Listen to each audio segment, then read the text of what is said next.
존경하고 사랑하는 우리 구독자 여러분 반갑습니다. 여러분의 삼전 덕후 삼성전자만 좋아하는 천만전자입니다. 이제 3교시입니다. 1교시, 2교시, 3교시 벌써 3교시인데 2교시에는 네트워크 사업부 관련된 이야기 중에 그 미국의 이제 시에나하고 같이 글로벌 5G 이제 연합을 해가지고 앞으로 대응을 하지 않겠나 이렇게 생각이 드네요. 워낙 그 5G 시장이 상당히 경쟁이 치열해요. 보니까 뭐 노키아, 에릭슨, 화웨이, ZT 하여튼 중국 애들도 상당히 지금 막강하고 거기 유럽 쪽도 장난이 아니죠. 그러다 보니까 한국과 미국 기업이 이제 서로 맞선을 잡고 한번 연합작전으로 한번 나갈 것 같습니다. 한때는 그 네트워크 사업부가 매각한다니 뭐 그런 이야기들도 떠돌았는데 이번에 보니까 그런 이야기가 이제 쏙 들어갈 것 같아요. 매각설은 쏙 들어갈 것 같다. 앞으로 이제 5G를 넘어서 이제 6G까지 가야 돼요. 앞으로 해야 할 일이 많지. 그리고 또 이재용 부회장이 상당히 또 이쪽에 관심이 많다고 하는 것 같아요. 앞으로 차세대 미래 먹거리 아닌가 생각이 들기도 합니다. 잘 됐으면 좋겠어요. 이 부분도. 그리고 삼성에 대한 또 이야기 중에 이제 신경영 2.0 출발선에 섰다고 하는데 이제 포스트 이건이 1년이에요. 1년 벌써. 지난해 벌써 10월 25일이죠. 이재용 부회장은 그 고인인 이건희 회장 1주기를 맞았습니다. 이제는 겸허한 마음으로 새로운 삼성을 만들기 위해서 이웃과 사회의 더 나은 미래를 위해서 함께 나가자! 이렇게 또 외쳤겠죠. 이날 또 이 부회장은 경기도 용인시에 있는 삼성인력개발이라고 있는데 여기에서 이건희 회장 흉상 제막식에 참석을 합니다. 그리고 고인을 기리면서 아까 말한 것처럼 메시지를 남긴 거예요. 재계에서는 포스트 이건희 1년을 맞아서 이 부회장이 뉴 삼성이라죠. 뉴 삼성. 뉴 삼성의 도약을 위해서 경영 보폭을 어떻게 넓힐 것인가 한번 내다보는 시간을 가져보는 것도 나쁘지 않겠다고 봅니다. 일단은 당장 시급한 과제가 뭐냐. 이제 파운드리 사업 부분 역량 강화다. 파운드리 사업 부분 역량 강화. 일단 파운드리는 반도체 위탁 생산을 뜻하잖아요. 여러분 잘 아시다시피. 그 반도체 산업은 이제 설계만 담당하는 팹립스가 있고 생산을 담당하는 파운드리가 있고 설계와 생산 모두 다 하는 IDM, 종합 반도체 기업으로 이렇게 나뉘어요. 그 메모리 반도체 시장 성장 둔화와 반도체 산업의 그 고도화로 최근에 글로벌 IT 기업은 종합 반도체 기업으로의 경쟁력을 강화하는데 현재 전력 투구하고 있다. 그렇게 보시면 될 것 같아요. 이런 흐름에 이제 비춰봤을 때 이제 파운드리 경쟁력 강화라는 것은 그 삼성전자로서는 반드시 풀어야 할 숙제예요. 트렌드포스 시장조사업체인데 얘들이 따르면요. 지난 2분기 기준으로 했을 때 파운드리는 이제 삼성전자 비율이 17.3% 정도 되는가 봅니다. 그리고 대만 TSMC가 한 52.9% 정도 되고요. 삼성전자는 시장에 그런 허를 찌르는 그런 불연속적인 그런 기술 개발 이런 게 있죠. 그리고 공격적인 투자로 파운드리의 부문 도약을 노리고 있어요.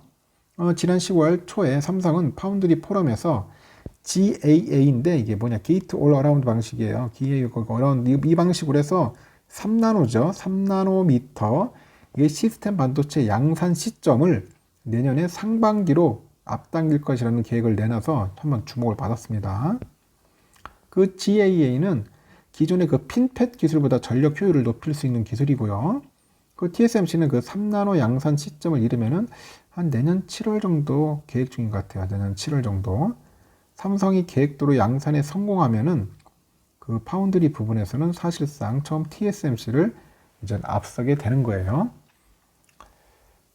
상당히 흥미로운 이야기죠. 일단 미국 현지의 그 파운드리 신규 공장 설립 역시 속도를 낼 것 같아요.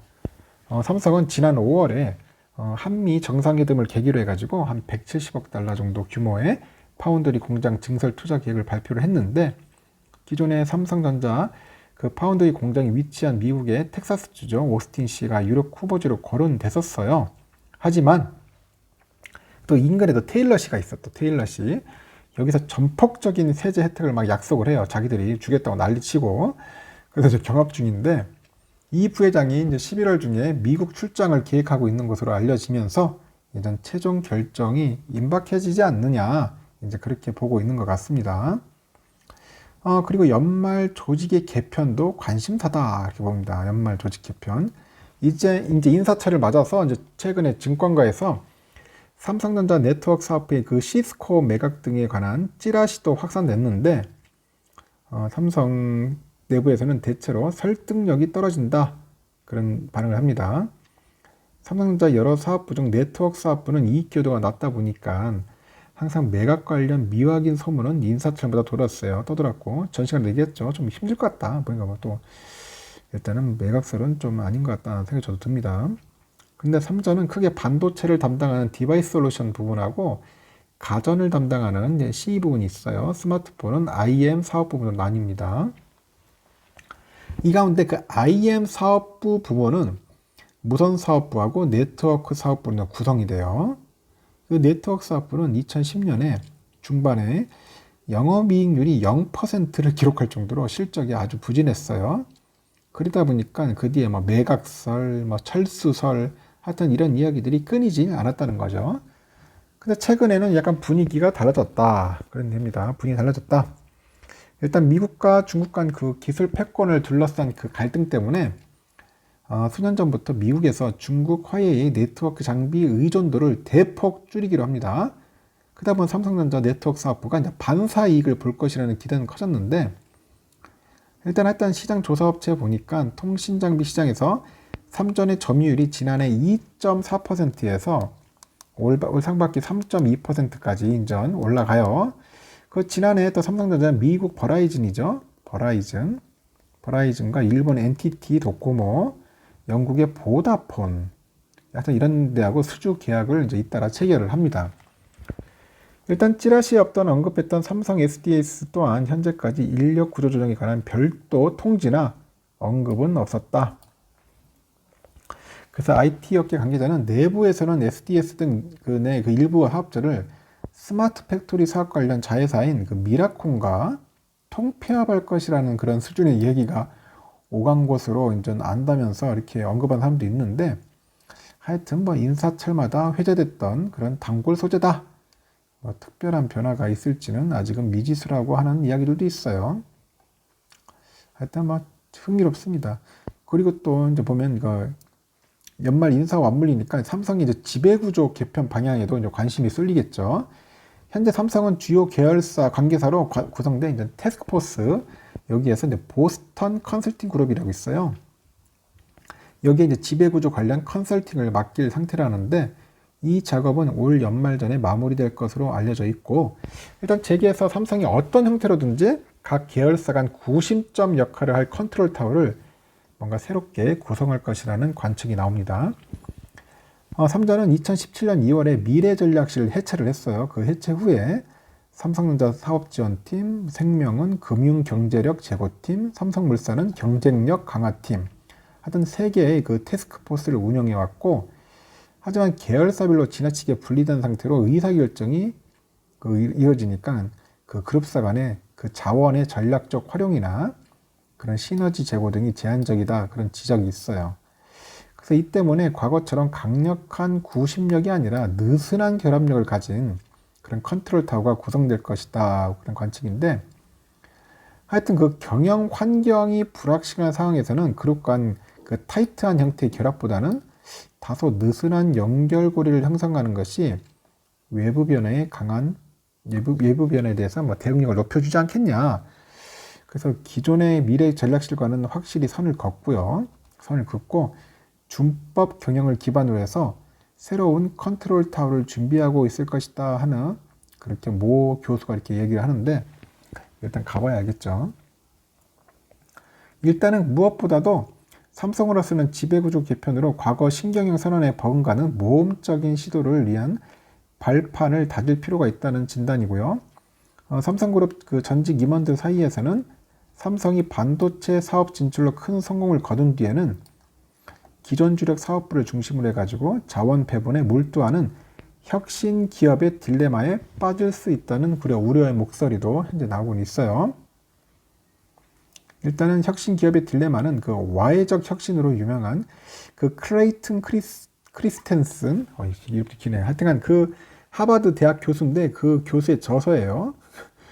하여튼 그분이 뭐라 했냐면 혁신의 유형을 존속적 혁신과 와해적 혁신으로 구분하는데 그 존속적 혁신이란 뭐냐? 기존의 그 캐시코아의 그 기반이 되는 핵심 기술력을 심화하는 혁신을 말하는 것 같아요. 핵심 기술력을 심화하는 혁신, 존속적 혁신.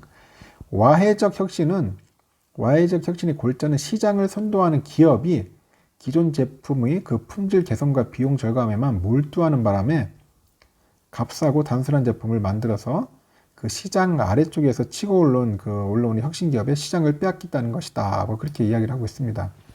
일단 혁신에 관련된 내용이네요. 그래서 이제 그 와해적 혁신 이론의 교훈은 아까 말했던 로우 앤드 마켓에서 혁신 기회를 발굴하는 것이 아니라 제 아무리 선두 기업일지라도 그 주력 사업을 중심으로 존속적 혁신에만 몰두하다가는 선두적 지위를 빼앗길 수 있다는 점을 강조한 데서 찾아왔다. 그래서 메모리 반도체 기술 격차를 버리는데 몰두해온 삼성으로서는 약간 구조적인 관성이 휩싸여가지고 혁신 기업의 딜레마에 빠진 게 아닌지 스스로 들어보라고 총평을 했다고 합니다. 하여튼 재미있는 이야기를 많이 하네요.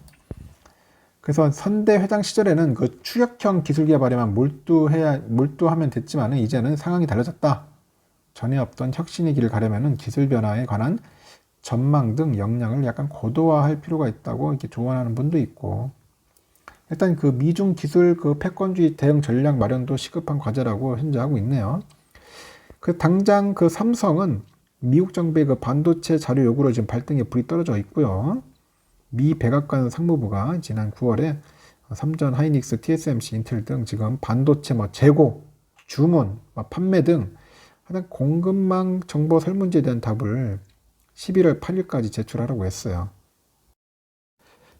따라서 우리 정부는 현재 그 민감한 그 기업 내부 정보가 유출될 수 있다는 그런 우려를 현재 미국 측에 전달하는 등 현재 지속해서 관련 협의를 진행 중이라고 합니다. 이렇듯 삼성전자 앞으로 뉴 삼성 어떻게 흘러갈 것인가에 대해서 한번 여러분들에게 이야기를 했는데 약간 좀 길긴 기네요. 보니까 신경영 2.0 앞으로 우리 이재용 체제로 잘 흘러갔으면 좋겠습니다. 아까 말한 것처럼 해야 할 일들이 많아요. 아까 파운드리 쪽도 상당히 인전 고도화 시켜야 할 것 같고, 기술력을 빨리 TSMC 따라잡아야 하고, 연말 또 조직도 새롭게 개편을 해가지고 확실하게 끌어올려야겠죠. 조직력도 확실하게 끌어올려야 할 것 같습니다. 그리고 이제 그룹 컨트롤 타워도 새롭게 부활을 하든지 뭘 하든지 간에 지배 구조를 새롭게 정비할 필요성이 있는 것 같네요. 앞으로 잘 될 것 같습니다. 이재용 부회장 힘 좀 내시고 미국 가가지고 한번 제대로 한번 어필해서 뭔가 좀 좋은 모습들을 이렇게 우리 갖고 왔으면 좋겠어요. 좋은 결과물이죠. 결과물을 갖고 와야지 우리 삼성전자 주가가 슈팅하지. 그렇지 않으면 안 돼. 또 미국 가가지고 뭔가 확실하게 퍼포먼스 보여줘야 돼요. 그래야지 또 이제 외인들도 막 사기 시작해가지고 주가가 막 슈팅할 거 아니야. 또 연말에는 좀 시원한 모습이 보여줬으면 좋겠어. 하여튼 뭔가 좀 우리 주주들한테 선물 하나 주길 진심으로 내가 진짜 바라고 있습니다. 진심으로. 하여튼 3교시 여기까지 하겠습니다. 아침에 좀 하다 보니까 정신이 없네요. 제가 멘탈이 약간 흔들흔들합니다. 여러분들 해피 멘탈을 위해서 제가 좀 정신을 더 차려야 할 것 같습니다. 여러분 좋은 하루 보내시고 오늘 하루도 성공적인 투자 기원토록 하겠습니다. 감사합니다.